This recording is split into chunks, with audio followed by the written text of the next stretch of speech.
Oh, shit. I got a question for you. Yeah. Are we doing the ICA today? Also, do you have the exams graded? No, I don't have the exams graded, but I'm working on it, I swear. It's been 3 months. It's exam 1. Oh, is it?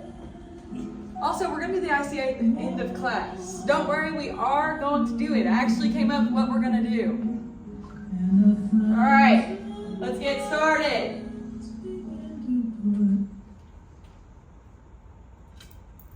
Alright. Ella Jane Fitzgerald was born April 25th, 1917. The U.S. officially declared war in 1898. The last German troops retreat from Finnish soil in Lapland, ending the Lapland War in World War II in 1945. And Pioneer 10 travels beyond orbit in 1983. So let's get started with the lecture. Today we're going to talk about Themistocles. We've dabbled with him before, but we're gonna get in depth today. So, Themistocles is an Athenian politician in general. He had an Athenian father, but a foreign mother. He was born in modern-day Greece. He grew up middle class. He wasn't born to an aristocratic family. He had several children, but no, Bree, it's not important for the exam. He came into politics by luck with a change in the Athenian democracy, but we're not going to get into that today. And it's said that he always focused on his reputation and what the public thought about him. He was elected archon in 493 BC. This is basically a magistrate. We're going to talk about the Battle of Marathon shortly after he was elected in 490 BC. It was a response to the Ionian Revolt, and it was the Greeks versus Persia.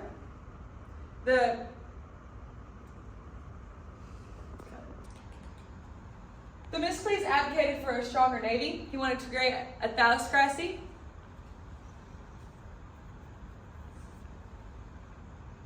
In 483, he takes it from about 70 to 200 ships. He believed this would make the Athenian navy a dominant empire. In 480, we had the Battle of Thermopylae and Artemisium. First, we're going to discuss Thermopylae. This was the Persians versus Greek city-states at the pass of Thermopylae. This was rough terrain, hard to go through, but Themistocles knew that they would attack through there. We got to also remember, like I said, standards of victory. What are they? Casualties, holding the field, and strategic victory. The Persians outnumbered the Greeks in this about 180,000 to 300. In the end, it was a Persian victory, but the Greek goal was accomplished. Those 300 Spartans were led by Leonidas, and they did delay the Persians. So their goal, the strategic victory, was accomplished. Simultaneously, we got the Battle of Artemisium. This was at the Strait of Artemisium in 480 BC. It was commanded, the naval fleet of Athens was commanded by Themistocles, and the naval fleet of Persia was commanded by Xerxes. We see a little bit of suspicious actions going on by Themistocles in this. He sends his slave, Sinus. I'll spell that for you, Libby. You will need to know how to spell that for the exam. Themistocles sends his trusted slave, Sinus,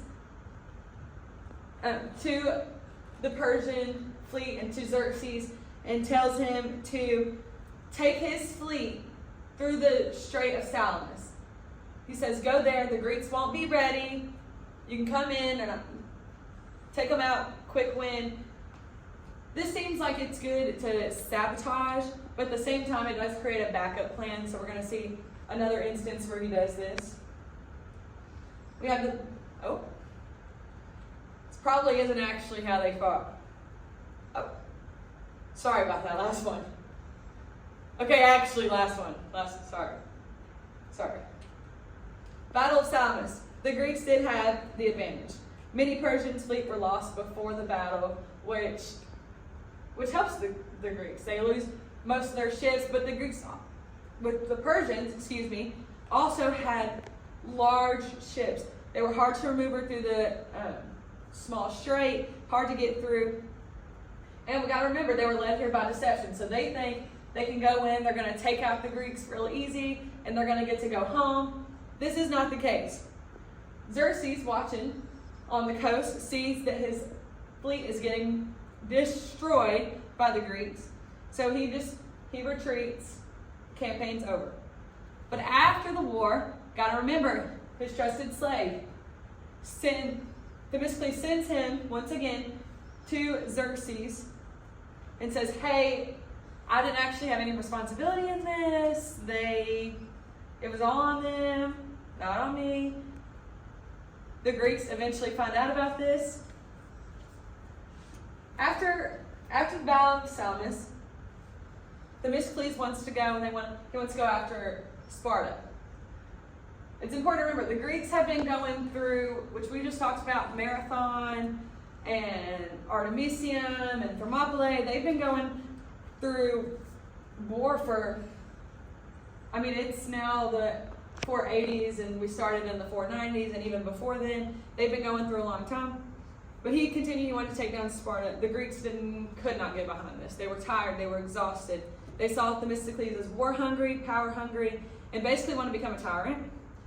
But simultaneously, they know that he sent his slave and that he was easily able to trade Athens. So Themistocles is ostracized by the people in the 470s. After he's ostracized, he flees to Argos to his friend Pausanias, and the Greeks find out. They go after him. Hey, you're not allowed to work with the enemy.